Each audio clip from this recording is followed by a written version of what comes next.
Au nom du Père, du Fils et du Saint-Esprit. Amen.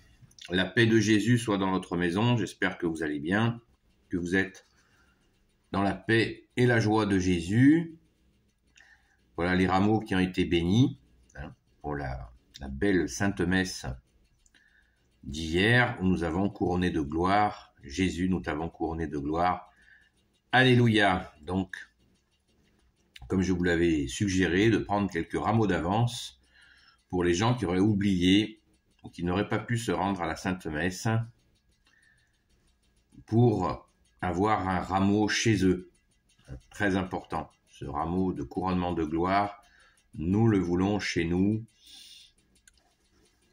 pour l'avoir tout au long de l'année, pour nous rappeler que nous avons couronné de gloire Jésus. Alléluia, merci Jésus. Donc, aujourd'hui, nous lisons l'Évangile, Saint-Évangile selon Saint Jean, le repas à Béthanie, chapitre 12, versets 1 à 11. 6 jours avant la Pâque, Jésus vint à Béthanie, là où était Lazare, celui que Jésus avait fait se lever d'entre les morts. Là, on lui prépara un dîner. Marthe faisait le service et Lazare était l'un des convives aux côtés de Jésus. Or voici que Marie prend un flacon de parfum, du vrai nard extrêmement cher, et elle le verse sur les pieds de Jésus. Puis elle lui essuie les pieds avec ses cheveux pendant que l'odeur du parfum remplit la maison. Intervient alors Judas Iscariote, l'un des disciples de Jésus, celui qui va le trahir. On aurait pu vendre ce parfum pour 300 pièces d'argent, dit-il, et on l'aurait donné aux pauvres. En réalité, Judas ne se souciait pas des pauvres, mais il volait. Comme il portait la bourse du groupe, tout ce qu'on y mettait passait par ses mains. Mais Jésus dit, « Ne lui reproche pas d'avoir gardé ce parfum pour le jour de mon enterrement. Vous avez toujours des pauvres parmi vous, mais moi, vous ne m'aurez pas toujours. » Beaucoup de Juifs apprirent que Jésus était là, et ils vinrent pour lui, bien sûr, mais aussi pour voir Lazare qu'il avait fait se lever d'entre les morts. C'est alors que les grands prêtres pensèrent à tuer aussi Lazare, car beaucoup de Juifs les quittaient à cause de lui et croyaient en Jésus. Alléluia, merci Jésus pour ta parole. Quel bonheur parce qu'on se souvient de ce que Jésus avait attendu 4 jours avant de venir ressusciter Lazare. Vous vous souvenez, le séjour des morts se fait sous 3 jours. Le fameux Sheol pour les Juifs et l'Hadès en grec, c'est 3 jours de temps. Et quand la personne a passé le délai de 3 jours, il n'y a plus aucune possibilité de ressusciter dans la croyance de l'époque. Et Jésus a voulu, bien-aimé Jésus, tu as voulu montrer que tu es Dieu avec ton Père et l'Esprit Saint et que tu peux ressusciter quelqu'un même après le 4e jour. Ceci explique cela. Verset 11, car beaucoup de Juifs les quittaient, les grands prêtres, à cause de lui et croyaient en Jésus. À cause de lui, ils avaient Lazare sous le nez dans la fameuse maison de Béthanie, qui est la maison de Sainte Marie-Madeleine, familiale de Sainte Marthe, Saint-Lazare. Donc cette maison qui appartenait à cette famille, qui est une des familles les plus riches de Jérusalem, la famille de Sainte Marie-Madeleine. Notre chère Sainte Patronne. Alors justement, à propos de notre Sainte Patronne, pourquoi c'est la deuxième fois, à 2 reprises, vous savez que Sainte Marie-Madeleine a versé le parfum sur Jésus. Là, on nous spécifie bien, c'est sur ses pieds et elle essuie. La première fois, elle avait pleuré sur ses pieds, essuyé les pieds de Jésus avec ses cheveux. Là, c'est le parfum. Elle parfume les pieds de Jésus. Et elle essuie ses cheveux les pieds de Jésus avec ses cheveux. Donc, cet épisode nous montre encore et encore cette façon qu'a Sainte Marie-Madeleine de se projeter toujours et encore aux pieds de Jésus.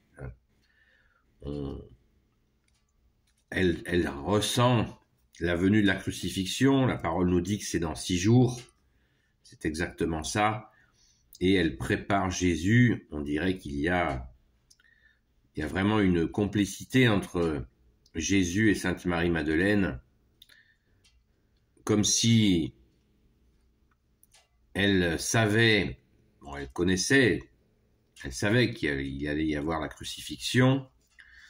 Je ne sais pas comment elle le savait, mais elle le savait, puisque Jésus en avait parlé à de nombreuses reprises, à ses apôtres, mais aussi à ses disciples.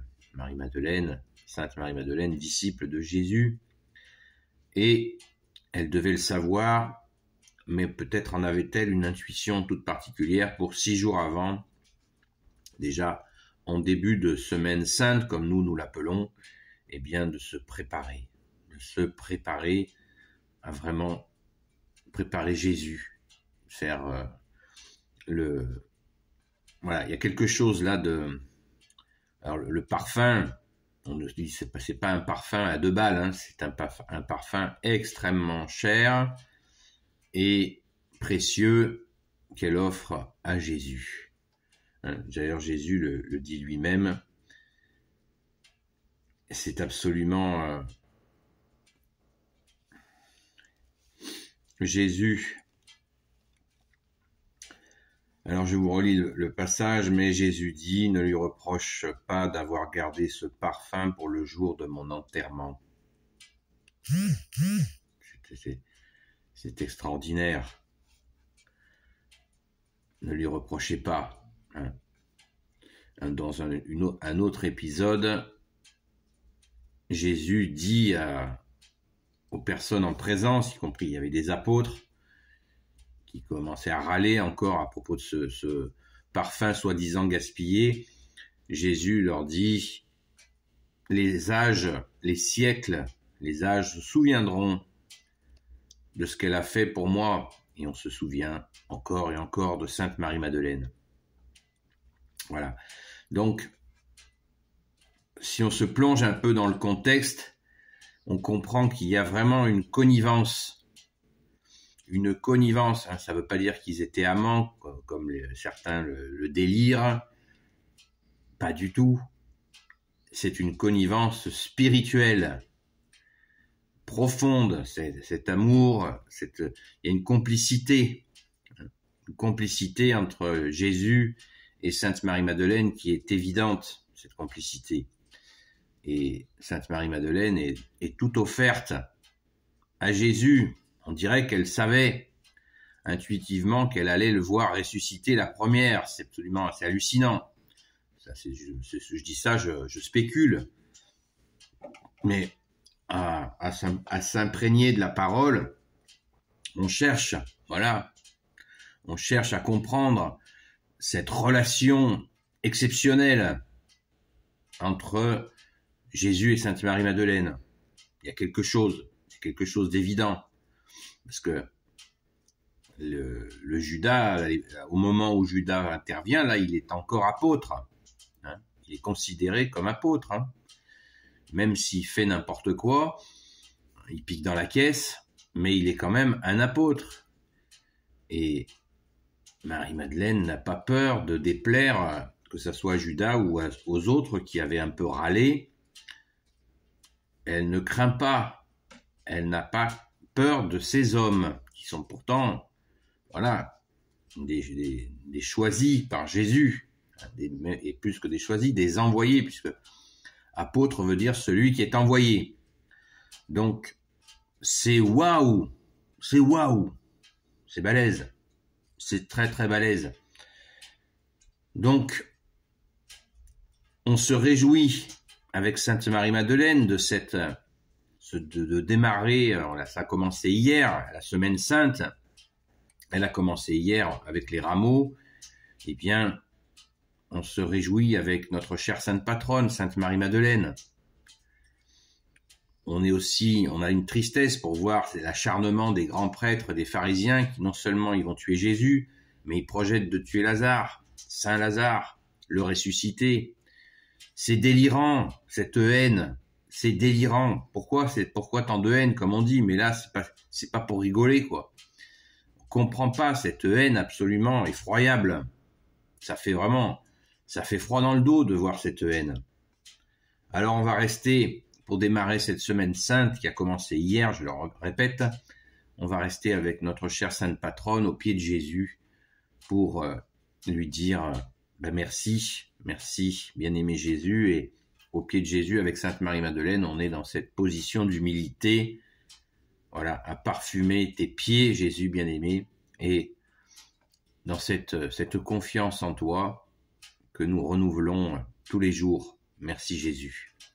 Béni soit le Père, le Fils et le Saint-Esprit. Amen. Ô Jésus, toi qui peux tout et qui portes tout, toi le Sauveur, toi l'Emmanuel. Je te confie toutes celles et ceux qui regarderont cette vidéo, ainsi que leurs proches, selon ta sainte volonté, ô Jésus.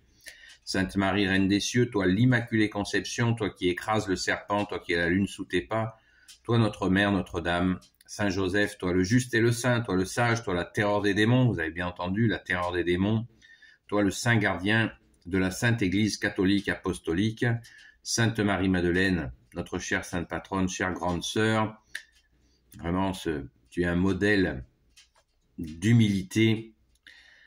Et vous, tous les saints et saintes amis de Jésus, Saint Michel Archange, qui est comme Dieu, Saint Gabriel Archange, Saint Raphaël Archange et tes anges guérisseurs, et vous, tous les anges qui servez Jésus, je vous confie toutes celles et ceux qui regarderont cette vidéo, ainsi que leurs proches, selon ta sainte volonté, ô Jésus. Eh bien, je vous souhaite vraiment elle a commencé hier, mais une semaine sainte, vraiment exceptionnelle. Merci Jésus de t'être offert pour nous, merci Jésus d'être ressuscité. Bienvenue aux nouveaux abonnés et je vous dis à très vite.